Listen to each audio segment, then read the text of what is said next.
Promoting this area to be turned in the Chamber of Commerce, the City of Tulsa, and the Tulsa Real Estate Exchange. And the reason they say exchange is because they were trying to buy, trade, and take the land from the owners in Greenwood. That's what the exchange means when it says the Tulsa Real Estate Exchange. So that process was conceptualized to turn this whole area into an industrial area. And so as we proceed east from Greenwood Street, as we are now, we're just a couple of blocks deep east, we start to see the actual industrial area that came to fruition. And I don't know exactly when these were built. I do know that they were built pre-1950s. But the interesting thing about this particular building is that Evans Electrical Motor Company, and you can see the remnants of the sign on top. Well, the mayor at the time of the Tulsa race riot was T.D. Evans. So I've never gone to research the history of this building, but it wouldn't surprise me if Evans or one of his family members or relations had started this business on the land. And if not, it's just another one of those poetic coincidences that speak to the history. So now we're still on Archer. We're turning to the north now, and we'll be headed down Lansing to the north, which would have been the eastern boundary of historic Greenwood. And this whole area, because of these industrial businesses, became what the EPA called an environmental justice site, a quintessential environmental justice site. They said because of the pollution that these businesses created, the topsoil contained such high levels of lead and other toxins that the birth rate, the birth rate, it caused deficiency. The birth rate was lowered in men. The potency of their seed was diminished because of the pollution. It also caused minor birth defects in children, and that speaks to, this area. The topsoil was carried by the wind and contaminated, and that's known as the Brownsfield, I think it's the Evans-Brownsfield document, and that was put together by the Environmental Protection Agency I think it was 4 years ago. So this area is an EPA environmentally contaminated site.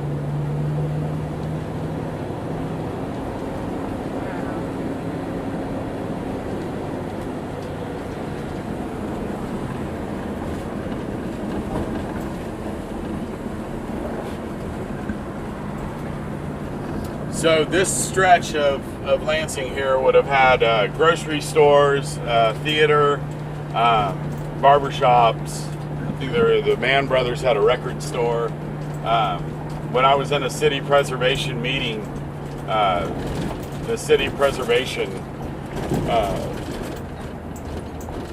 people said that Lansing was not a part of Greenwood. That Greenwood is, so we had photocopied businesses' addresses out of the phone book from the 1930s and showed them that yes, Mann Brothers Groceries was on Lansing, and provided them with the information to verify that Lansing was part of Greenwood.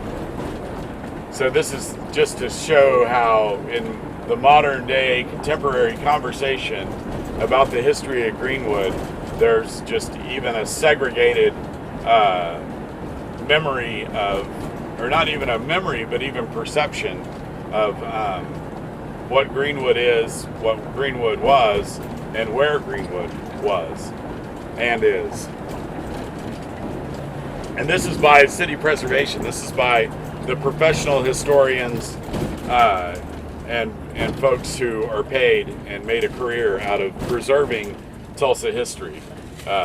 They seem to be unaware, or at least were to a certain, till recently, of what the actual historic boundaries of Greenwood were. So now we're going to go west on Pine, which according to the document was the northern border of historic Greenwood. I've also read that Pershing was another line, and that would have been just a little bit further north. So there may or may not have been other homes and businesses just a few blocks to the north, but it's generally agreed upon that Pine Avenue here was the northernmost boundary of Greenwood. So as you're watching this and we're driving through this area, this is the area that during the Tulsa Race Massacre, it was destroyed. Completely decimated, burned to the ground. All this, yeah. So it's basically, we're traveling a mile to the north, a mile to the west, a mile to the south, and then a mile back to from Cincinnati to Lansing. That's roughly the area. 40 city blocks.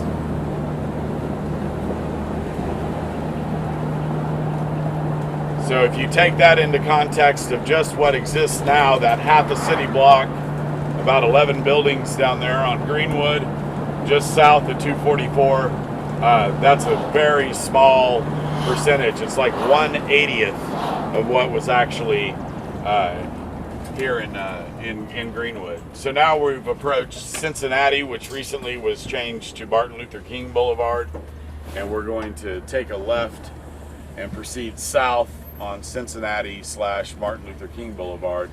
And this is this was the line of segregation between what we now know as Brady Heights and the Greenwood Historic District.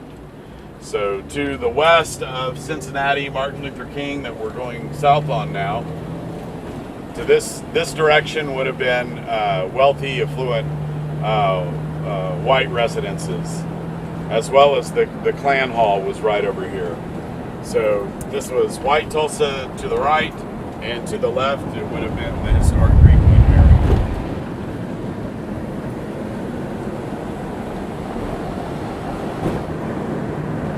We're approaching Ben Hill Park, and Ben Hill was a pastor and a leader in North Tulsa, very involved in the civil rights movement. This is his the park that is now called Hill Park, but this is one of 3 parks in North Tulsa that the federal funding has somehow or another disappeared from accountability. And there's an current attempt to destroy Springdale, Ben Hill Park, and B.C. Franklin Park. B.C. Franklin is probably one of the most important figures in the resurrection of Greenwood after the massacre. The city passed a city ordinance saying that the residents and the business leaders of Greenwood could not rebuild their community with non-commercial materials, meaning that unless they rebuilt with brick, concrete, or steel, they couldn't rebuild.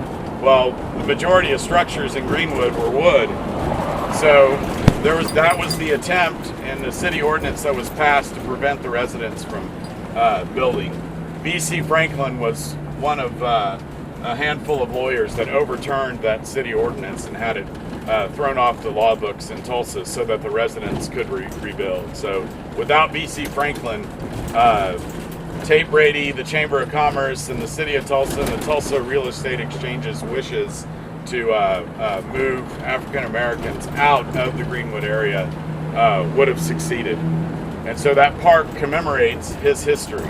And it's been neglected by the city, and federal funds that were allocated to restore the park and maintain the park were not used for those purposes. And in fact, now nobody really knows where those funds went. Okay, so now we're about to come to Archer, and we're going to pass over Archer, because Greenwood did extend a little bit further south, just like it extended a little bit north of Pine. And if you look through my window as we go over the bridge, you're going to see these bronze plaques. And these bronze plaques are all over the Greenwood area and North Tulsa. And they commemorate businesses that were destroyed during the Tulsa Race Massacre. So this is Cincinnati, Martin Luther King. And so you can see all these, and then they stop right up here as we get to the tracks. So you can see them here. And every plaque you see was someone's livelihood. It was an independent business. These were African-American entrepreneurs in 1921 that had built this community and were financially independent of the majority of Tulsa, or the city of Tulsa. So now we've crossed over the tracks, which, like in a lot of American cities, you know, the other side of the tracks is how they say it. That was the line of segregation, and defined North Tulsa from South Tulsa, and still does to this day. The city street would be Admiral is the line of demarcation on a map, but Admiral is just on the other side of the tracks.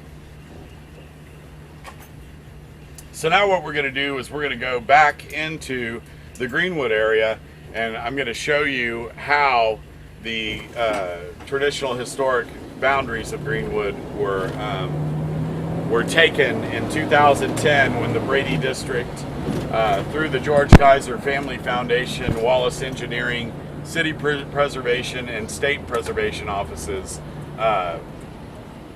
successfully had the historic registry proposal approved. And it's interesting to note that as we cross those tracks on Martin Luther King, the name stops. So Martin Luther King Boulevard only exists in North Tulsa. It does not proceed to the south and go through South Tulsa, which is just another one of these, to me, they're like poetic symbols that speak to the lack of integration geographically that Tulsa still to this day represents. So it's almost to say that Martin Luther King's legacy is only for African Americans, which is completely against, if you ever read or heard him speak, it would be contrary to his actual legacy of his life and his work.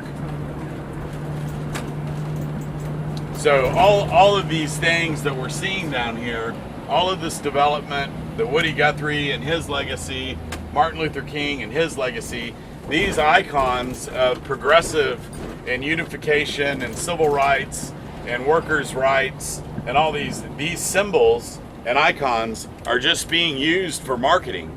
They're not actually being used to integrate or to speak to the actual history of the working class here in Tulsa or African Americans. They're being used to symbolically represent that. And some might argue that, you know, it's a first step or, you know, whatever, but I don't see it that way. I see it as it's a facade.